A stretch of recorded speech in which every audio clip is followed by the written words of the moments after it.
What if you replaced the oceans with soda? This question comes from literally no one, because it's ridiculous. But here we are.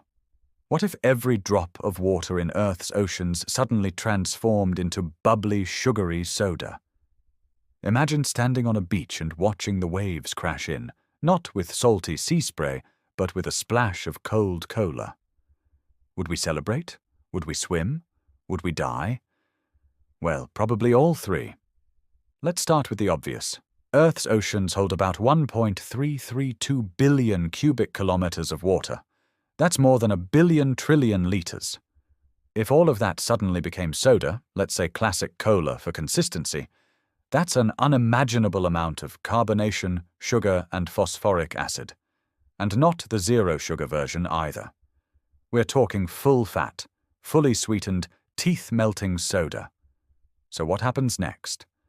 First, the fish all die. Not slowly, immediately. Marine life evolved to survive in a carefully balanced solution of minerals and salt. Soda is acidic, about pH 2.5, similar to vinegar. It contains caffeine, preservatives, and sugars that sea creatures never asked for. Coral reefs, gone. Dolphins, drenched in syrup and gasping their last bubbly breath. Whales, dead. Not even giant squid would stand a chance.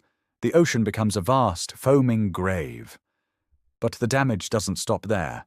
The atmosphere starts to change. See, soda contains dissolved carbon dioxide. Under pressure, it stays in liquid. But in the open ocean, that CO2 would start to bubble out all at once. You know when you shake a soda bottle and then open it? Imagine that. But planet-sized. We're talking trillions of tons of CO2 erupting from the surface of the seas into the air. That would cause an immediate greenhouse effect surge, trapping heat and spiking global temperatures. Climate change would go from worrying to instant extinction level. And while that happens, something even weirder begins. Massive carbonation explosions. In deep parts of the ocean, like the Mariana Trench, the pressure is so intense that CO2 would stay trapped until disturbed. But eventually, pressure changes or underwater landslides would release that gas in violent eruptions.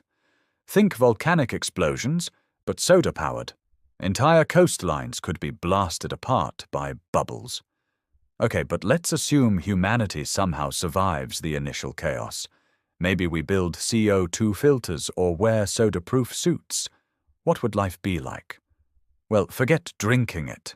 You wouldn't want to. Oceanic soda wouldn't be sterile. It'd start growing bacteria and algae almost immediately. That sugary surface would become a breeding ground for mutant slime. Think of a rotting soda lake the size of the Pacific.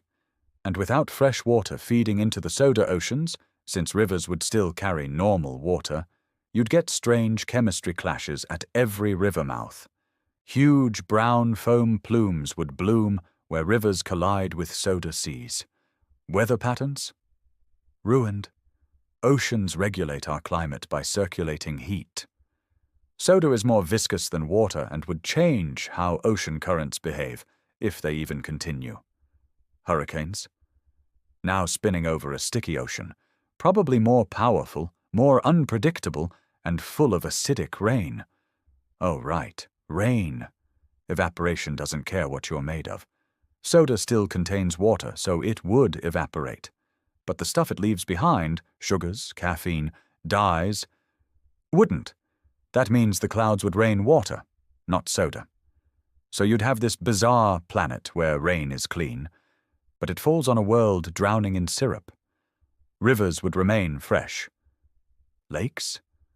Maybe okay for a while. But eventually the soda would seep in, chemically invading everything. And the human cost? Devastating. Fishing industries, obliterated. Desalination plants, useless. Transportation, well, good luck piloting an oil tanker through 7 miles of fizz. Ocean shipping lanes would collapse, economies would crash, coastal cities would be flooded with foamy tides, and your house might be hit by a soda tsunami. It's like Willy Wonka had a meltdown, and decided to terraform the planet. But hey, on the bright side, beach days would be more interesting. You could backstroke through cola, sip the waves, if you dare. And who knows, maybe someone would invent a new Olympic sport, synchronized burping across the Atlantic. In the end, the fantasy of soda oceans fizzes out quickly. What sounds like a sugary dream is actually a carbonated nightmare. Oceans aren't just giant water basins. They're engines of life. You can't just sweeten the sea without souring everything else. So next time you're sipping your drink, be grateful it's not trying to drown the planet. But still, I'd pay to see one dolphin do a backflip in root beer.